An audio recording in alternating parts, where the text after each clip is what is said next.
நான் நினைச்சு கூட பார்க்காத விஷயம் நடந்திருக்கு. ராயன் பட சீக்ரெட்டை வெளியிட்ட தனுஷ். தனுஷ் தனது 50வது படத்தை தானே இயக்கி நடித்துள்ளார். தன்னுடைய பேவரேட் களமான வடசென்னை கேங்ஸ்டர் கதையை மையமாக கொண்டு இப்படத்தினை இயக்கியுள்ளார்.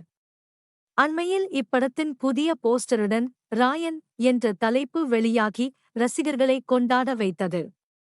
இந்நிலையில் இப்படத்தில் தனது அண்ணன் செல்வராகவன் நடிப்பது குறித்து தனுஷ் பகிர்ந்துள்ள பதிவு இணையத்தில் வைரலாகி வருகிறது. தமிழ் சினிமாவில் நடிப்பு அசுரனாக எந்த கதாபாத்திரம் கொடுத்தாலும் அதில் தனது தனித்துவமான நடிப்பினை வெளிப்படுத்தி முத்திரை பதித்து வருகிறார் தனுஷ். தமிழ் மட்டுமல்லாமல் தெலுங்கு, இந்தி என பயணிக்கு தனுஷ் ஹாலிவுட் வரை சென்று அங்கும் வெற்றி கொடியை நாட்டிவிட்டார். கடந்த பொங்கலுக்கு இவர் நடிப்பில் கேப்டன் மில்லர் படம் வெளியானது. அருண் மாதேஸ்வரன் இயக்கத்தில் சுதந்திரத்திற்கு முந்தைய காலகட்டத்தில் நடப்பதைப் போன்று படமாக்கப்பட்டிருந்த இப்படத்தில் 3 விதமான தோற்றங்களில் அசுரத்தனமான நடிப்பினை வெளிப்படுத்தியிருந்தார் தனுஷ். ஒடுக்கப்பட்டோரின் ஆலய நுழைவு உரிமை போராட்டத்தை மையமாக வைத்து பொங்கல் ரிலீஸாக வெளியாகி மிகப்பெரிய ஹிட் அடித்தது கேப்டன் மில்லர். இப்படத்தின் வெற்றியை தொடர்ந்துதான் தனது 50வது படத்தினை தானே இயக்கி நடித்துள்ளார் தனுஷ். சன் பிக்சர்ஸ் தயாரிப்பில் வடசென்னையை கதைக்களமாக கொண்டு கேங்ஸ்டர் படமாக உருவாகியுள்ள இதற்கு ராயன் என டைட்டில் வைத்துள்ளார் தனுஷ்.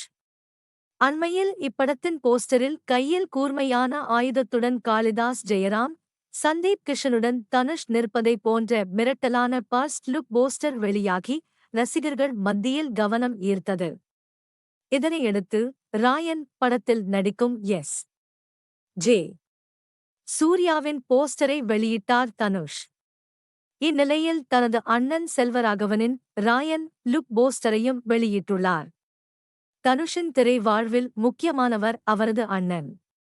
ஒரு நடிகராக தனுஷை செதுக்கியதில் செல்வாவுக்கு முக்கிய பங்குண்டு.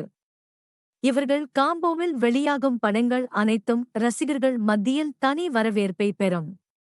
கடைசியாக இந்த கூட்டணி நானே வருவேன் படத்தில் இணைந்திருந்தது. இந்நிலையில் ராயனில் தனது அண்ணனை இயக்குவது குறித்து நெகிழ்ச்சியாக பதிவு ஒன்றை பகிர்ந்துள்ளார் தனுஷ். அதில் செல்வராகவனின் போஸ்டரை பகிர்ந்து ஒரு நாள் உங்களை இயக்குவேன் என்று நான் நினைத்ததே இல்லை சார் என குறிப்பிட்டுள்ளார். அவரின் இந்த பதிவு இணையத்தில் பலரின் கவனத்தை ஈர்த்து வருகிறது. முன்னதாக ராயன் தனுஷின் கனவு படம் என செல்வராகவன் தெரிவித்திருந்தது குறிப்பிடத்தக்கது.